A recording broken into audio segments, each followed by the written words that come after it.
Well, right now we're praying for President Trump, and most especially for the audience member at his rally who was killed tonight by political violence, by the shooting at his rally. So prayers for that person and their family right now, and for President Trump, that he stays safe through the rest of this presidential election. It's very dangerous out there with the kind of political violence that we've seen, and I've been victim to over the years, and it's only gotten worse.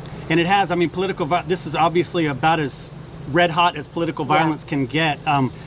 What would you say to people that are kind of ramping things up a little bit to try to, kind of pull back a little bit on some of this, the rhetoric?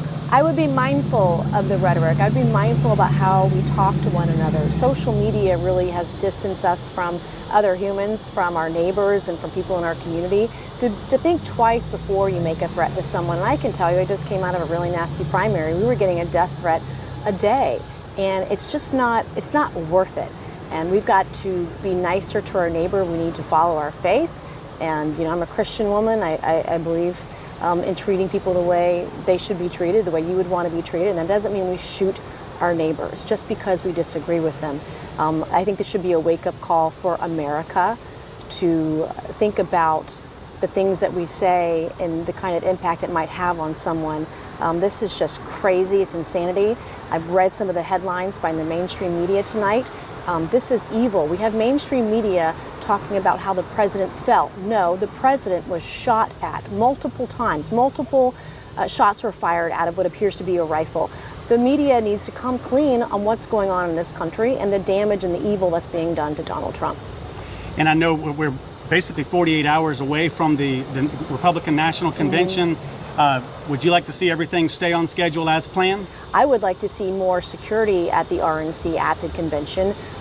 We don't want this to happen where thousands of people again are going to gather to support Donald Trump. We should be able to convene and rally and support President Trump as our nominee without fear of being shot at. And there is a lot of fear tonight.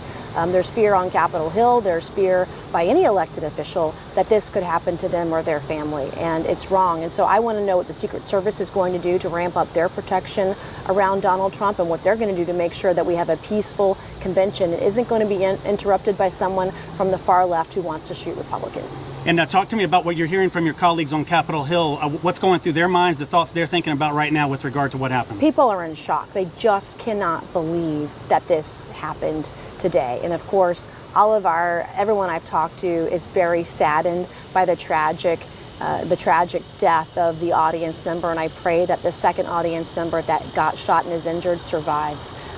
We're praying for those families right now, and we're praying for Donald Trump because he was injured as well, and thousands of people flock to see him when he has these rallies, and I'm praying for our country.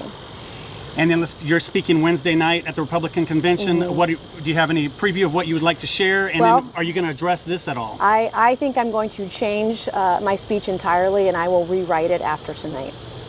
What would you like to say to America during that speech? I have a lot to say about the culpability of people who seek to demonize Republicans, demonize the right and the left because of our political viewpoints. I have a lot to say about mainstream media that is aiding and abetting and helping the left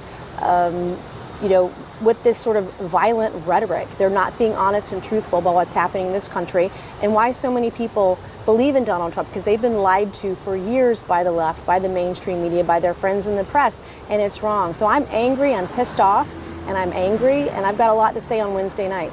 So talk to me about security at these events. You've been to a number of former President Trump's rallies. Talk to me about security at those events and how that needs to be tightened.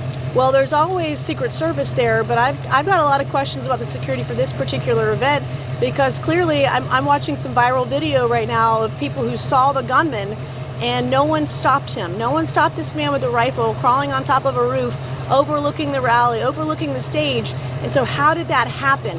And also, I've heard rumors that Secret Service has turned down more protection for Donald Trump. And so after this, they better damn sure increase the security around President Trump, around his family, and other elected officials who've been targeted for a really long time.